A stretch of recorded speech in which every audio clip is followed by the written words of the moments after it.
So what is the purpose of a DBA, known as a doing business as?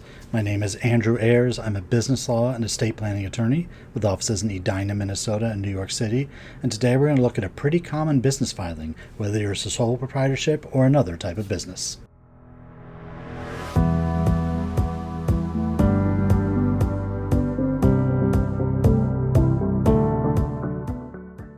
So when I get into these discussions with my clients, they've usually seen DBAs on the web or they've seen them in other businesses, and they'll want to know, do I need a DBA for my company?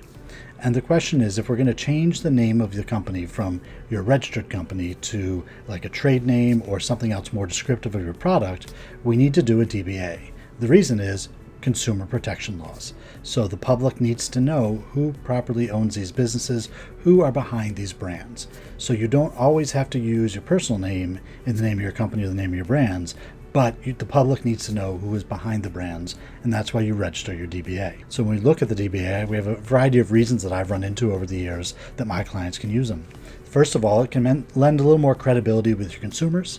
People may not really know much about you. They may not even know what kind of business you're in, but by using a DBA, you can have a really great, strong business name, your DBA, that you can show to the public. Another factor can be if you're operating as a sole proprietorship, you're not forced to use your personal name on everything. So if you register an LLC or a company, you can obviously choose your business name. But many people don't actually choose to incorporate.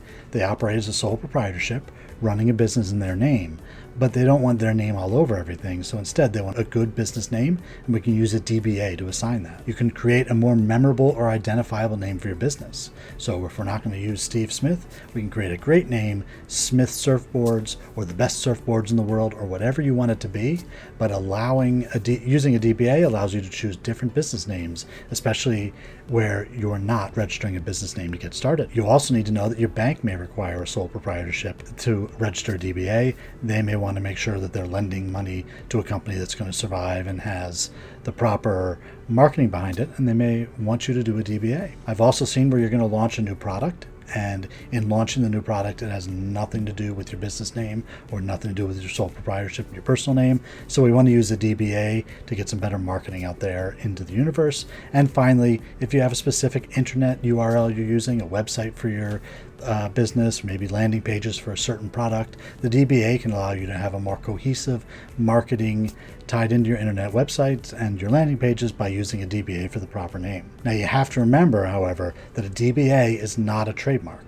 So just because you file for a DBA doesn't mean you have a trademark on that, and that's a whole separate process we go through. Now, if we're creating all new products and we're doing a new product line, we may want to look into filing for trademarks, filing for copyrights, whatever other intellectual property issues may arise. You need to remember that just using a DBA doesn't mean you're protected in all those other arenas. It just means that that state has granted you the right to use a DBA for that state. And if you have multiple product lines, let's say you're going into 4 different product lines, we're going to do surfboards, we're going to do sunscreen, we're going to do beach chairs, and we're going to do beach umbrellas. You could have different product lines. You can actually have a DBA for each different product line. So you can have multiple DBAs for your business. So especially where you have your business growing and maybe you're going into other areas that don't relate to your original business, the DBA allows you to really make sure that you're reflecting out to the world what your product is and who is the person and who is the brand behind the product, and use that DBA. So DBAs are a filing that's usually pretty quick. It's not totally involved like it is setting up a full company, which is why a sole proprietorship will often use the DBA as a simple step to add themselves a little credibility to the whole process.